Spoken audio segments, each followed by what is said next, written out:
Hey, so in this video, I'll be going over compositional study and using the principles from Framed Ink to identify those principles being put in practice in this Batman comic book. Before I go any further, I had recorded this while I was speaking initially, but something happened with the audio, and so this is a voiceover over some of the thoughts that I had. And so I'm going to go over the book and looking through the pages of the author, Marcus Matteo Mestri, maybe pronounced differently. I believe it's from Europe, to say that, to be safe, maybe France, but I'm not sure. And just already seeing the way you can use lighting to evoke an emotion, the rule of thirds, and other principles with perspective, and combined with the rule of thirds, where you draw the viewer's attention by correctly placing things, avoiding tangents, the camera lens, as you can see, a fish eye there, and then also simplification, which for me is a serious brain exercise, because especially when you're a beginner, you get so obsessed with detail, but learning to start simply and then building on top of that, letting that inform the scene that you're building up, is way more helpful, as opposed to trying to get something detailed and cool looking before you even know what's happening. And so just makes you more intentional, more thoughtful about what you want to put on the page. And there's so much more I could go over, but now time for the look into this Batman comic I got at a very cheap price at a bookstore. There's so many secondhand books. It's not the kind of comic book I like, because it's not a complete episode, just mini episodes. Not even mini episodes, because the stories don't finish within what you buy here, and so that made it easier for me to do this exercise, where I'm gonna get whiteout and going to be showing you the process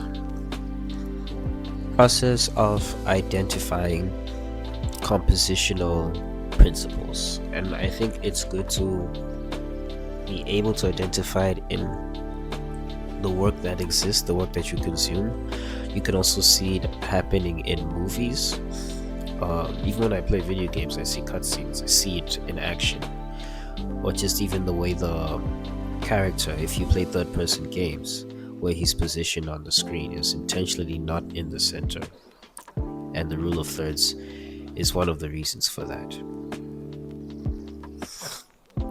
And so there I am showing a direction thing, and with comic books, the general philosophy that's been throughout is to draw the reader's eye to the right side of the page or the cover, so that they are encouraged to open up the book, as opposed to if it was left. So here I'm just showing framing, even with use of the Batman logo, but you can tell that there are things that Batman is surrounded by, and it allows us to focus on him despite all the noise. Now, certain colors as well, things being dimmed in the back, certain things being lit on his chest, these things then cause us to focus more on his face, on him, as opposed to the red kind of cloth fabric that's around him, and which is interesting because red is a much more brighter color than black and gray. But because they also added some gray points, and just the way they colored it, and because of the light and the whiter parts on Batman's suit, these things subconsciously make us focus more on him, and then Down there at the bottom is just me also like looking for that simple shape of the dragon head statue, which is also helping us to again focus. At the back is buildings, and just like kind of in perspective, the more solid, more straight, contrasted with the fabric that's flying all over the place, and to create somewhat of a chaotic scene, these are elements that then work together. The contrast is for the balance. If you were to have too much of a messy looking picture, depending on what your intention is, it might not come off very well. And now, as for Batman himself, it's more like this kind of block, and it's not about finding shapes in the sense of like polygonal shapes that we know, such as a triangle or a square, but what looks closest to that shape, or what looks closest to the triangle. So it, again, like I'm saying, it's not like finding a triangle or a square, but just kind of what can you shape it out to look like without being overly detailed, and see what's happening. And even the perspective, remember, going to the right, so even just how the dragon head statue is positioned was intentional in that scene. And now we are with the establishing shot, which I don't seem to have had very well in frame. I apologize for that. But that's what I'm going over. I know I'll adjust the page eventually, but it's using perspective, and even a big pillar that's over there. You can see a part of what I'm talking about. But the establishing shot is just to show us where we are in the scene concerning our characters. And so even just the use of 1 point perspective really helps in framing or getting our eyes toward the center where our characters are. And of course, if you look at the colors, where there's blue around contrasted with their silhouettes, that high contrast allows us to focus on what's different from all the other blues that are easy to see there in the center. So very intentional and impressive work. And like I said, studying this stuff, it makes you more aware of how it works, and really informs you on when you want to do it yourself and make your own decisions, as opposed to starting with your own idea from scratch after reading a book once. Like look for it in places, and then even draw comic book panels. That's what I plan to do. But anyways, Bruce Wayne, rule of thirds. And another thing about rule of thirds is you won't always see it being applied one for one in the way it's taught, because right, there's a grid, and he may not necessarily be in the third part of this panel, but it's close enough to where our attention or our eye is on him, so it's working the way it needs to. At times characters are much closer to each other by reason of the scene and what wants to be conveyed. There's also a contrast where there's like a black part of that panel, the screen, on his face. There is his expression. There's the fact that it's more lit up than the other side of his face, so our attention is on his face, his expression, and then his eyes and where he's looking directs us to kind of like he's looking at something. I wonder what it is. And even where his eyes directs us to the next panel, which is really cool. Now here I was wanting to look for a way to divide equally the grid, but but so that I couldn't. And that may have been a commentary on just how the art style is. Oh no, actually, it's for the fact that I will have plenty of episodes to go through, like many more pages, because there's so many. Uh, I'll get more interesting ones in the future. So yeah, the difference between when you follow the grid versus when you just identify where it's being put into practice, right? And so things like that, where in actuality, you won't always find the compositional rule of thirds to be exercised, and that's okay. So it's just for you to know that it's fine. Can you get the essence or the reason for the rule of thirds as you build on top of it? Because people will say break the rules, like learn the rules before you break them. I don't even believe that you're breaking the rules necessarily, but building on top of the rule as a foundation. But in any case, things like the fabric, things like his hand and how it's positioned is pointing us to his face. And so even Bruce Wayne, the shape of his arm points us to Robin. It really makes our attention more on him than Bruce. And I don't know if this is Damian Wayne or not. I think it is. I can't remember when reading the synopsis, but it must be.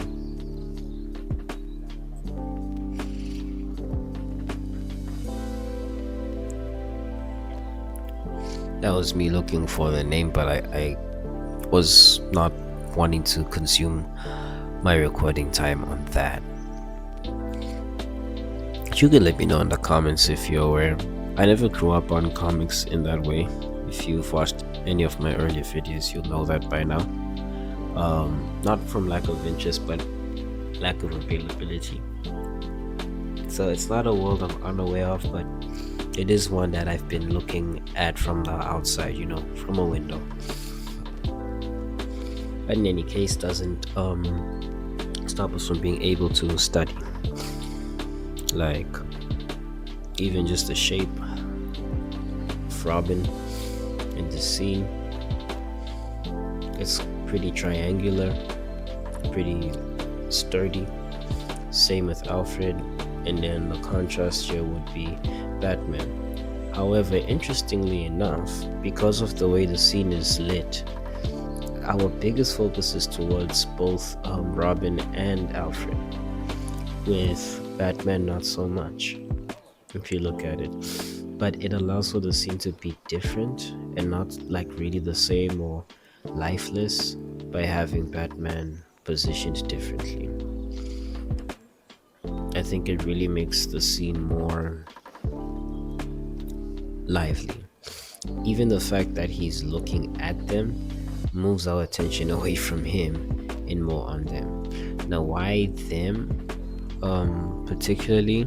Perhaps because they're the ones who are talking in the scene, and Alfred is at the center because he's been at the center in all of the scenes. He's the one who's informing the Bat family as to what's going on, and they're just showing how the fact that it's being shaded and not as lit as the other two moves our attention away from him. Me looking for this Robin name again, and then over here just the fact that like there's a silhouette of Batman and the blockiness continues, which I liked, which is cool. And then his face is very, very slightly lit compared to Alfred and Robin. And what I like is that it helps us to identify who we're looking at, because we've changed the angle of the characters in the scene. So it's always good to not always wanna cover things in black or something without, if you know, effectively and responsibly showing the reader what's going on. That sense of continuity is important.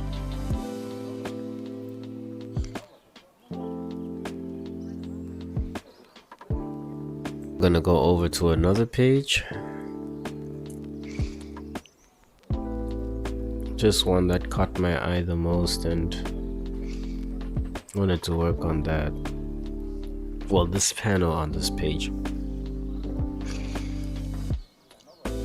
As you can see here, there's like messiness, but also our attention is towards what's up there, because even though Batman is in the center, he's looking up, and subconsciously we are either already looking at what he's looking or looking to see what he's looking at and then proceeding to look there. We have characters who are looking away from us, can't see their faces very well, and so because Batman's face is the one we can see the best, that is what helps us to focus on him despite being in a crowd of people. Not a crowd, but a group of people. And then we have at the top these people who have been killed, murdered, and there's this shape of the wings happening. There's some characters there at the top balcony which you can't really see so well because of the way they've been lit, and that's right. And so even the shape of their wings, if that's where you start to look at the center, they start to point you down to Batman's face, and Batman's face points you back up to them. So that's really cool. How intentional that was, I'm not sure, but I imagine that most of what I've been able to identify is pretty correct to what the artist intended. And then you have these ropes that are chaotically keeping these victims hanged on the ceiling, and it really helps in adding that little touch. It's like a detail in the scene.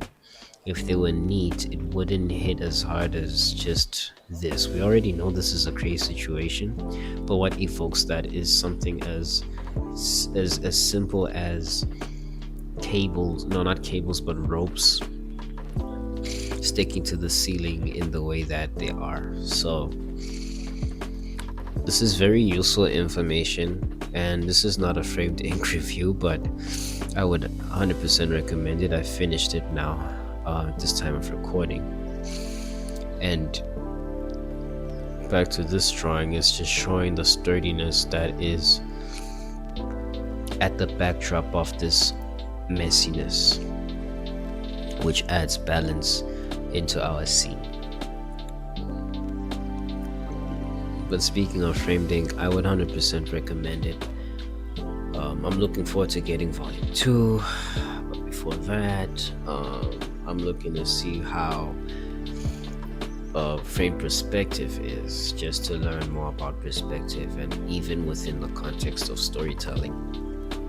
It's one of the things I don't like to study the most, but I know it helps me to even execute what I prefer to do, which is in drawing the human figure, right? So all these things working for our good. If you found this insightful, let me know, and if you'd like to see more, let me know as well.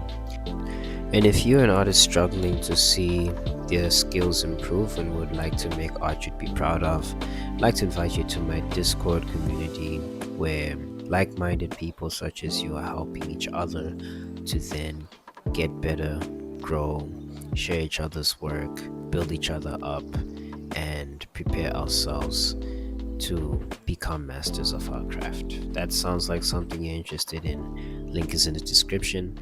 Thanks for watching, and I'll see you on the next one. Take care.